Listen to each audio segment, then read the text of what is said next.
How do you forgive yourself when you feel like a fraud? Seriously, I need answers.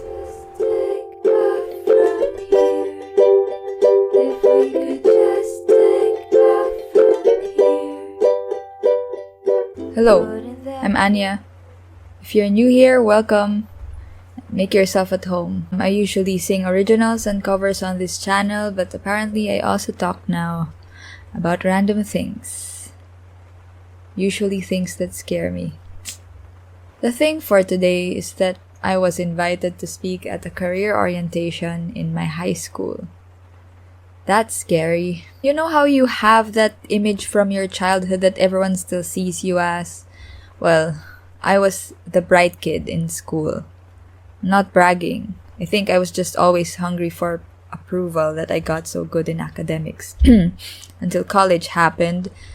And now I still can't seem to shake off that image of me that people from my childhood still perceive me as.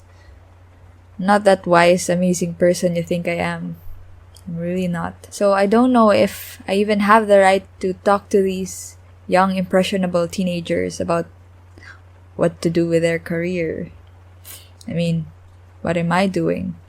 Right. I'm not saying that I'm ashamed of what I'm doing with my life right now. I'm just saying I'm not there yet, so don't expect much from me.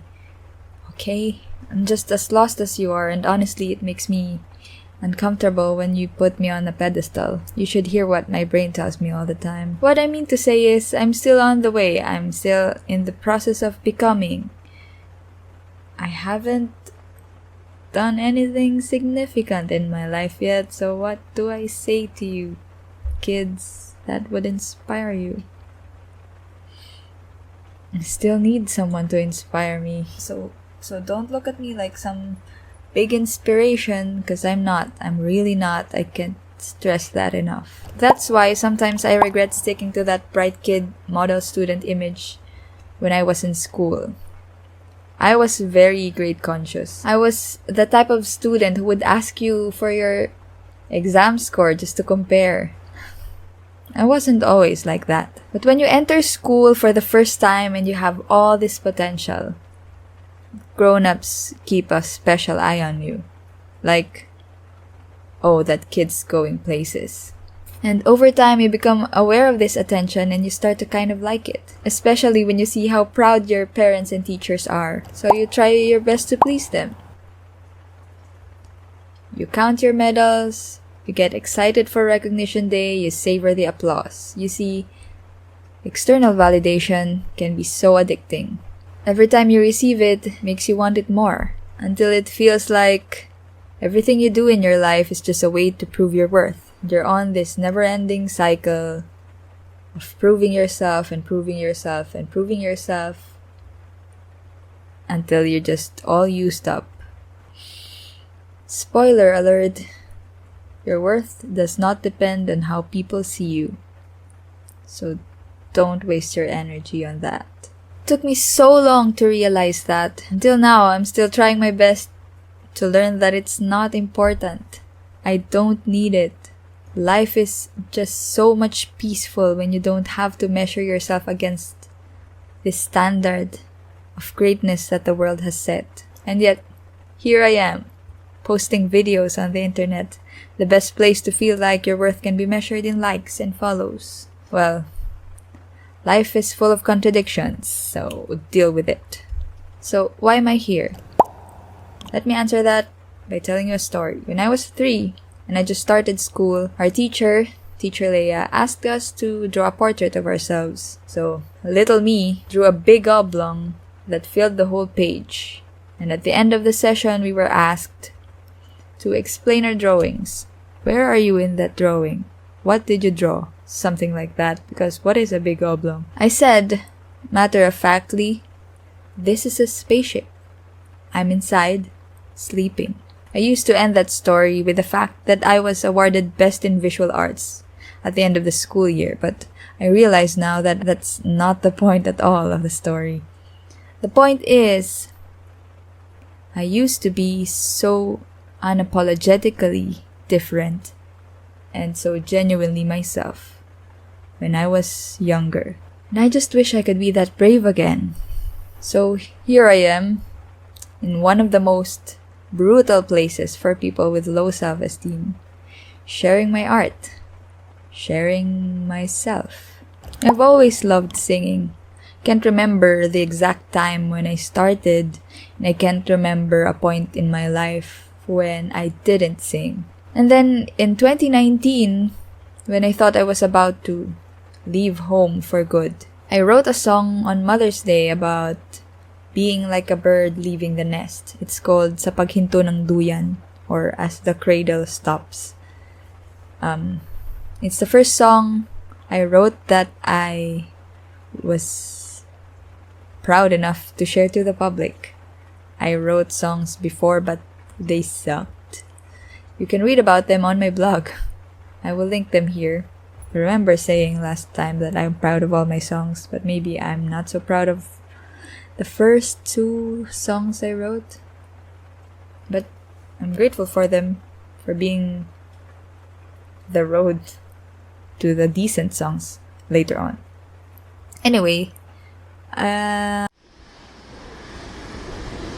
a bit lucky though, because I grew up with brothers who wrote songs way before I had the courage to. While I have been writing for 3, 4, 5 years, my brothers have been writing for more than a decade. I've seen them get frustrated over a song, and then I see them light up and be so proud of a wordplay that they came up with. It's so helpful to get to witness moments like that, to be around people like that, even if we would cringe and laugh at songs we wrote together in high school. I used to sing the chorus for their love songs in high school, but don't look that up, please. Don't. What I realized over the past years is that I want to be doing this for a long time. Doesn't matter if there are a lot of people who are better at songwriting or singing than me. Of course there are. There are so many of them. I'm so blessed to witness some of them and to be inspired by them. I'm just grateful that I have the chance to share whatever it is I want to say, and that there are people like you who are listening. So I'd like to take this chance to say thank you. Thank you, thank you. Thank you for listening. Even if most of the songs I put out here are about me, and my frustrations and my dreams and my hopes and all about me. I'm so happy every time someone says they can relate to my songs. So whatever I said makes me feel less alone, makes me feel heard. It means so much to be heard in a noisy world. And I honestly still can't believe that there are people apart from me and my family and my friends who listen to these songs I put out, or watch these rambling videos that I put out. What do you see in these videos? I don't know.